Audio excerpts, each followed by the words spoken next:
Hey guys, welcome back to the channel. After our adventure last week, off-roading in the wilds of the Canadian wilderness, okay, it's like 45 minutes from Calgary, but it's time to give 4Runner a bit of love. She's still fairly dirty, but today we're going to do some basic maintenance on it. That means we're going to get underneath, do an oil change, and actually going to do an air filter change, switching over to a reusable. Okay, so first things first, pop the hood, get some carbon, and yeah, okay, it's dirty in there. Also need some light. What we gotta do is actually take off the skid plate. Now, I've done a little modification. I'll show you that once I get the plate off. Makes this a lot easier. The shroud up here is 10 mil. So this gotta come off, and then the skid plate comes off.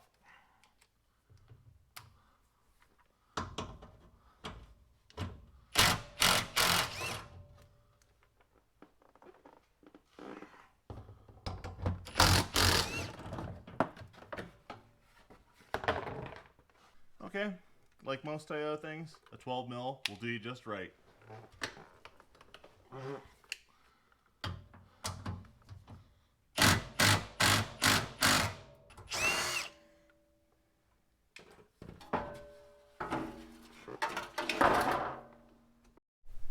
Okay, so the modification I talked about at the start of the video here was actually taking the, there's a set of nibs, see the remnants of one right there. They actually used to hinge the skid plate down, and it made a real pain because you had to get it in and kind of shimmy it into place. So a lot of the guys in the 4Runner community actually take those off, but as you can see, it's getting time for some armor. Now, here's the interesting thing. My 4Runner is basically stock. We got Bilstein lift kit on it, and great set of KO2s. Love those tires, but it's time to actually upgrade. You know, run them with the other guys.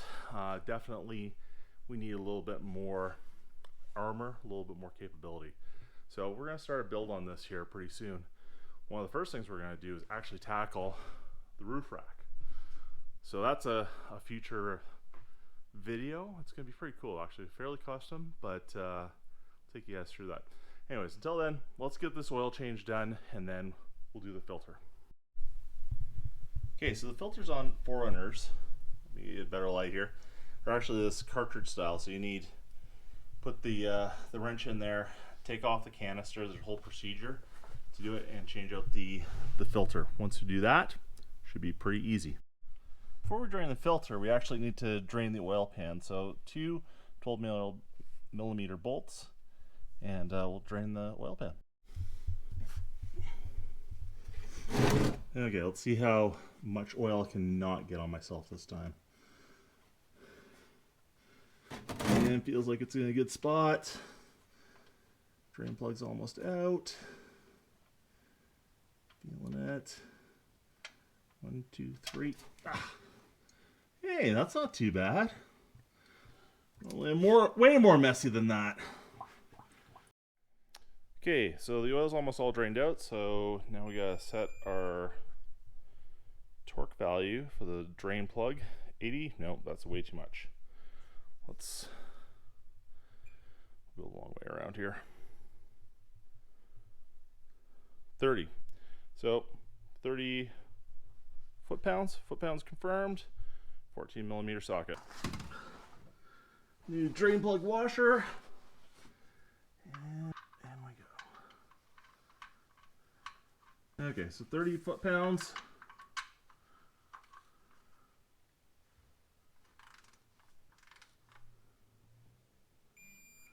There we go.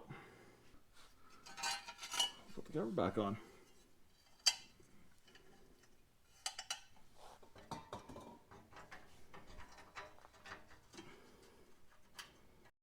Okay, next we're going to take out the filter. Now, there's a metal,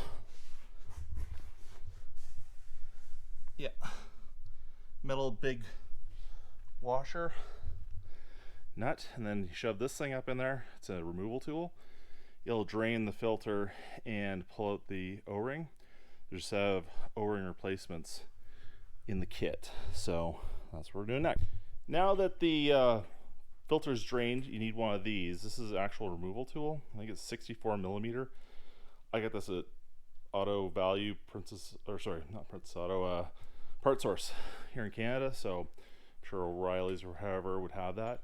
And then it's a 23, this one, 23 millimeter socket goes on the back side.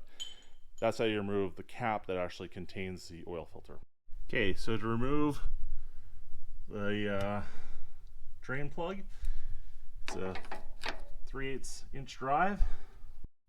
Okay, so we got the drain tool in there now. Let's drain out the filter. Okay, so we got the filter drain out. Now it's time for the big nut. Okay, so this is what it looks like. There's a filter. There's a cavity. So we're just gonna dump this sucker out and then change it out. I said there was a couple O-rings. There's one right there, so we gotta replace this one. It comes in the kit, and then once we remove the nut again, you'll see the bottom one that goes actually in where the drain plug is.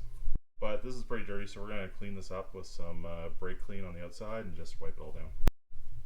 Okay, so we got the new O-ring on. Threw a little bit of oil on it just to create a good seal. Ready to put the filter. Okay, so we got the little oil seal in there now. We're just gonna put the cap on. We'll be done with this. So for oil, we're gonna run Mobil synthetic 0W20. This is what the engine takes. You can usually right on the oil cover cap. So we're gonna take, I think it's 6.6 liters for this. So most of this, and then I got a couple small balls as well. So let's get at it.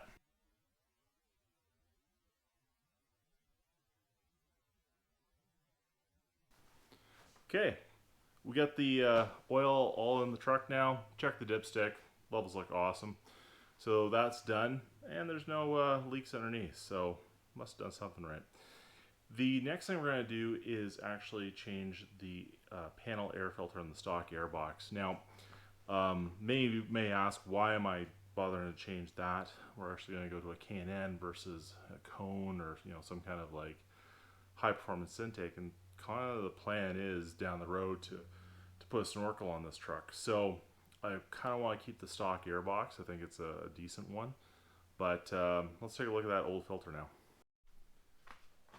Okay, on the stock Toyota air box, it's just clips on the sides. Should be 4 in total. And you lift this up. There's the old one. So this is a Fram. Oh God. Okay, so I've had a couple trips on this. Obviously, that's no good. So I was wondering why the truck kind of felt down on power a little bit. So what we're going to do is basically kind of dust this off, toss this bad boy, and put in a new K&N. Just to give you an idea what filters do to keep dirt out of your air into your engine. Does that. That's disgusting. So the K&N's pretty simple. Already comes pre-lubricated. Open this up. We're going to slide it in. Make sure it's seated down all the way around. These things usually have pretty good fit. I've used them in a bunch of cars before, so. Lock down the clamps. Check for seal. We're good. Okay, that basically wraps up this episode. We got a lot of exciting things coming for the 4Runner and some trips planned for this year. The kids have been really asking me to go out wheeling. They want to go camping and whatnot. I'm sure hopefully the world is back to normal with the pandemic. So hopefully we'll be able to get out there and do that. So the next thing that you're going to see on this is a project for the roof rack. Now, I want something personally pretty custom, so I'm going to build it. It's going to borrow from different ideas I have from some of the better racks on the market right now. Anyways, hope you want to stay tuned for that. We're really looking forward to this build. As always, please subscribe, nail that like button, and comment. What do you think we should do with the 4Runner? Until next time, stay safe and have a great night.